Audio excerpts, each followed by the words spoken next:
Please subscribe to Face TV Africa and turn the notification on. Face TV Africa, ẹ jọ̀ọ́, subscribe, hete. Face TV was Swoby. Akíndéde àsìkò yìí ọ̀dọ̀ ìdìbí orúkọ mi ni ọ̀jọ̀gbọ́n Ibitayo Joshua adúpẹ́ lọ́wọ́ Ọlọ́run ọba aláwọ̀bí ọba tó ṣọ́ di wákàtí àti ọ̀rọ̀ yìí bákan náà adúpẹ́ lọ́wọ́ ọ̀gá wa ní ìhún ọ̀nẹ́rẹ́bù Oyèyẹmí Lẹ́kùtì àti ìwọ̀n tó bẹ ní agbègbè ní ọ̀sẹ̀ yìí ohun tí mo fẹ́ bá wa sọ ó dá lórí Yorùbá should have optimism on Asiwaju Bola Tinubu. Yorùbá gbọ́dọ̀ ní ìrètí àti ìfojúsùn rere fún Asiwaju Tinubu fún ìrìnàjò presidential election tó ń lọ lọ́wọ́lọ́wọ́ báyìí. Nítorí pé tí a bá wò dáadáa mo fẹ́ pé Yorùbá sí àkíyèsí, mo fẹ́ kí Yorùbá mo fẹ́ kí wọ́n ronú, mo fẹ́ kọ́kọ́ sí àkíyèsí tó ní ìrònú ní orí. Tí a bá wò dáadáa a rí wípé àwọn oríṣiríṣi báyìí ó ti ń wà rampant nínú ìrìnàjò Yorùbá. Àmọ́ ẹ jẹ́ kí n fẹ́ yóò lè fún wa ní ẹ̀kúnrẹ́rẹ́. Tí a bá wò dáadáa nígbà tí election náà ń bọ̀ lórí àwọn bàbá wa late Awólọ́wọ̀, a rí i pé wàhálà nǹkankan a ṣàjẹyọ ṣáájú nígbà tó bá ti tí presidency bá ti ń kan Yorùbá ẹrù àti ẹrù àwọn ṣètò pàṣẹ ní ìrìnàjò Awólọ́wọ̀ ìyẹn lọ́bẹ̀ kí tún kéde adọ́gbẹ̀tì lórí ti late MK Abiola náà kátúwò ìyẹn náà ẹrù ìgbà tí MK Abiola náà pé tó bá ti ń dìgbà tó bí Yorùbá fẹ́ dórí àléfà ààrẹ ẹ máa ń wo àwọn ìṣẹ̀lẹ̀ tó máa ń ṣẹlẹ̀ lọ́tún lọ́sì pé àdéhùndé kí ni ẹ apàdà mẹ́rẹ̀ apàdà gbúlẹ̀. Now ẹ̀tọ́ àwọn ti Asiwaju Bola Tinubu Yorùbá lọ́kàn jẹ́ pé àsìkò ti Yorùbá ládé yìí ẹ̀tọ́ àwọn ìṣẹ̀lẹ̀ tó ń ṣẹlẹ̀ lọ́tún lọ́sì apart from pé mo sọ wípé tí mo ti sọ ní program pé personal year tí Nàìjíríà ń lò ní ọdún yìí ó dá lórí 9 bẹ́ẹ̀ sọ nípa lose and gain. Ẹ̀rọ àwọn ọ̀gọ́ tó ń ṣẹlẹ̀ kì í ṣe ó lè lórí kò ní máa kọ́ lo personal year 9. Even ẹgbẹ́ kẹtùbọ̀ dáadáa USA lónìí náà ọ̀nà personal year because July 4 ni independent date wọn. Now àwọn ọ̀nà lè náà lọ́dún yìí wọ́n ti prepare àwọn sílẹ̀ ahead before this year. Àwọn náà ó yẹ kí àwọn kan máa tẹ̀lé bí ìrìnàjò orílẹ̀-èdè ṣe ń lọ gẹ́gẹ́ bí àwọn ṣe ń tẹ̀kẹ̀ ìrìnàjò ti personal issue ti ara wa náà. Now ẹ wo ọ̀wọ́n gbogbo epo wà ní ìlú bákan náà scarcity of naira ó tún wà náà ní ìlú ààrẹ gbogbo ẹ̀ ó kọlu ara wọn. Now ìyẹn wọ́n pé Yorùbá kò wọ́n pé kí a máa bára wa jà. Yorùbá ẹ má bára yín jà mọ́ ọ̀rọ̀ tẹ́lẹ̀ yìí kì í sọ̀rọ̀ ọjà aṣọ ìjà Yorùbá ó ti fàya.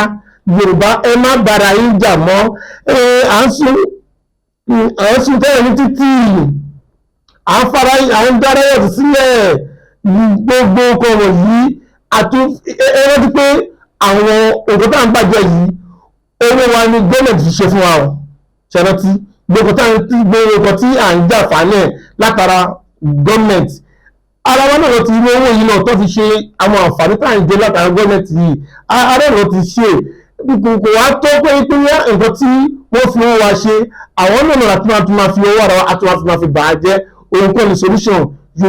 Yorùbá ẹ lọ jẹ̀bùrẹ́ ẹ lọ ní ọ̀pọ̀lọpọ̀ sùúrù àti ìfaradà níbi tí agbẹ́dẹ́lẹ́ lọ́ba yìí. Kí ni nǹkan tí ó kù tí a ní láti ṣe òun ni wípé Yorùbá bọ̀ wọ́n ní pé ọmọ ẹlòmíì ṣe ní bẹ̀rẹ̀ ká fi ilẹ̀kẹ̀ sí di ọmọ ẹlòmíì. Nípa ẹgbẹ́ yìí nípa ẹgbẹ́ mò ń pẹ́ sáfẹ́sí pé ẹ jáde lọ́jọ́ election ọjọ́ ìdìbò on the 25th of this month kódà this week gan ẹ jáde túyẹ̀yà ẹ lọ dìbò fún tí ọkàn yín fẹ́ ẹ lọ dìbò fún aṣáájú Bola Tinubu, ẹ fi ìbò yín ẹ fi gbé Bola Tinubu, ẹ fi gbé wọlé, ẹ fi gbé wọlé no matter condition. Ẹ ní ìṣe yìí pé ẹ dìbò fún Bola Tinubu, ẹ gbé wọlé. Ẹ jẹ́ ká fi ìtàn sílẹ̀. Yorùbá afẹ́ràn ìtàn, kódà àwọn tó bá ìtàn gan wọ́n bá àròbá. Yorùbá dẹ̀ ti pé àròbá ní bàbá ìtàn. Ẹ jẹ́ ká fi gbélé sílẹ̀. Ibi tí wọ́n gbé ní wákàtí yìí pé ká gbárùkù ti Bola Tinubu láti fi gbìyànjú fún presidential election tí ó ń bọ̀ lọ́nà lọ́wọ́ báyìí.